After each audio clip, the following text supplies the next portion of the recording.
La Banque interaméricaine de développement est de même disposée à approuver cette année, en notre faveur, plus de 150 millions de dollars de nouveaux prêts et à augmenter de l'ordre de 75% les décaissements annuels dès 1986.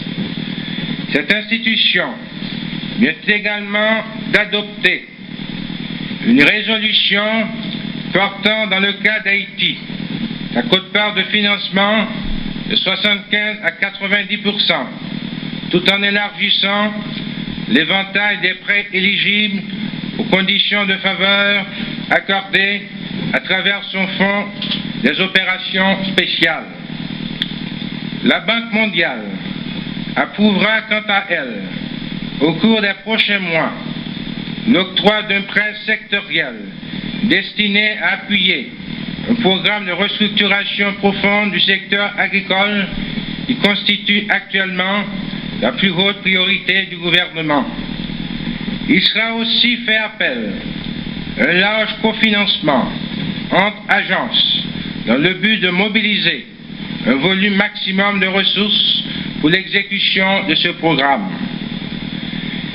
Il est bon de rappeler, enfin, que la dernière mission du Fonds monétaire international en Haïti s'est conclue sur une claire note d'optimisme qui permet d'envisager la signature prochaine d'un nouvel accord de confirmation portant sur 26 millions ainsi que l'octroi de quelques 50 millions d'aides à des conditions très libérales pour notre pays. Notre programme d'investissement, appelé ainsi cette année à prendre un nouvel essor, sera, comme par le passé, le moteur principal de notre croissance et le meilleur facteur de création d'emplois, en particulier en zone rurale et dans nos villes de province. Il constitue également, ne l'oublions pas, la condition de base pour la multiplication des propres investissements productifs du secteur privé et est, à ce seul titre, vital pour notre économie. Cette nouvelle attitude des agences de financement témoigne de plus de l'amélioration sensible de notre capacité d'absorption et est ainsi le fruit de plus de 3 années d'efforts patients et constructifs. On atteste principalement l'évolution de notre épargne publique qui, de valeurs négatives qu'elle accusait au début de la décennie, est passée à 1,5% du PIB l'année écoulée pour atteindre 3,4% du PIB en 1986. Sans cette épargne, il aurait été impossible de recevoir de tels montants d'aide, vu qu'elle sert surtout à financer les fonds de contrepartie nationale des projets et les coûts récurrents et afférents et conditionne ainsi directement le volume de ressources externes susceptibles d'être mobilisées. Dans le domaine prioritaire de l'agriculture, conformément à mes instructions passées il y a 18 mois, la réforme se poursuit comme prévu. Les rapports avec la coopération externe se sont considérablement améliorés. De nombreux accords ont été signés, notamment avec la Banque interaméricaine de développement, la Caisse centrale de coopération, la FAO, le Japon, l'USAID, la République fédérale d'Allemagne et la France. De nombreux projets sont en cours d'exécution et d'autres vont bientôt débuter. Pour des raisons particulières, je voudrais notamment retenir la construction du système d'irrigation d'Ansapit, qui sera achevé dans 3 mois. D'autres travaux d'irrigation se poursuivent à l'asile, à Palmis-Lami, près de Bénin, à Dimigère, près de Miragouane. Au cours de cette année 1986, les aménagements agricoles viendront améliorer les conditions de vie de la classe paysanne à la plaine du Trou du Nord, à la plaine de Torbecque, à la plaine de l'Arcaillet et de la vallée de l'Artibonite à partir de la rivière La Verdure. Par exemple, le dernier accord conclu avec la Banque interaméricaine de développement permettra d'investir quelques 5 millions de dollars pour terminer l'irrigation dans la plaine du cul-de-sac de 2000 hectares à partir de la rivière Blanche. Je suis heureux de vous confirmer, courageuse population du cul-de-sac, que les travaux reprendront dans les 5 prochains mois. Un de nos problèmes nationaux le plus inquiétant, l'érosion, a été l'objet d'une attention particulière de la part de nos services techniques. À ce titre, 3 grands projets d'aménagement de bassins versants et de reboisement sont en cours de négociation avec la Banque mondiale, le PAM et l'USAID. Ces projets, qui visent la réhabilitation et le reboisement de plus de 100 000 hectares, se développeront suivant une stratégie commune dont l'objectif final sera de préserver le sol tout en garantissant un revenu appréciable aux paysans de ces régions montagneuses. Ainsi, mes chers amis, je crois que nous aurons mis en marche le grand projet des 10 années à venir pour rétablir l'équilibre écologique et faire reverdir nos montagnes. Tout de suite, après l'abattage des porcs touchés par la fièvre porcine, j'ai relancé,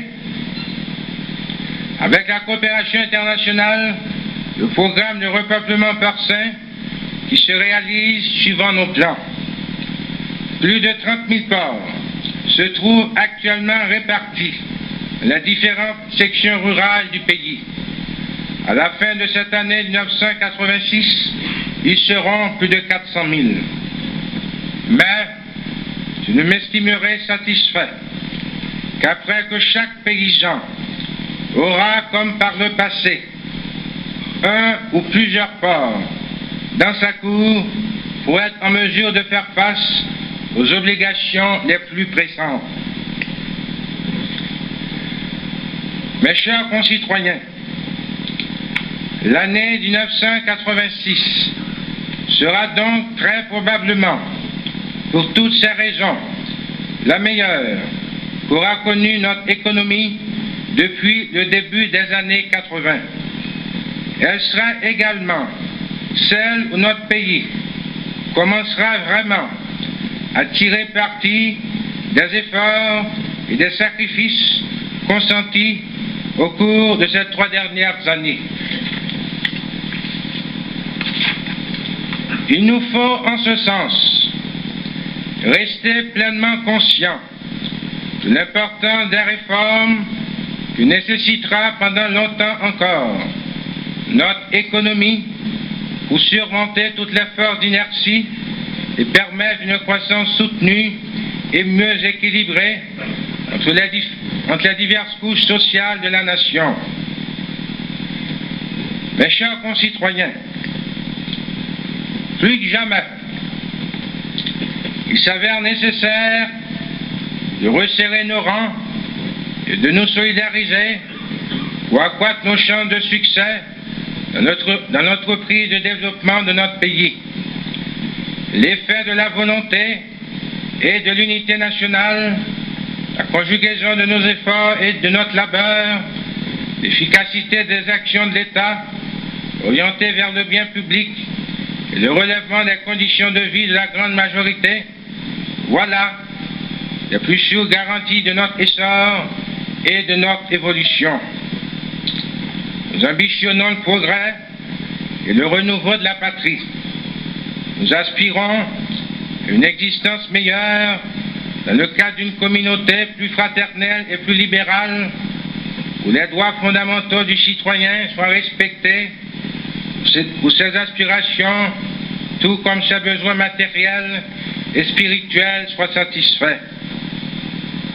Et dans ces sentiments, la Première Dame de la République et moi vous formulons nos meilleurs vœux de bonheur. Puisse l'année nouvelle être féconde à tous les égards et que le manne des ancêtres nous assiste à l'accomplissement de l'œuvre de rénovation nationale.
Mesdames et messieurs, vous avez suivi depuis le Palais national le message traditionnel du 2 janvier de son Excellence le Président à vie de la République.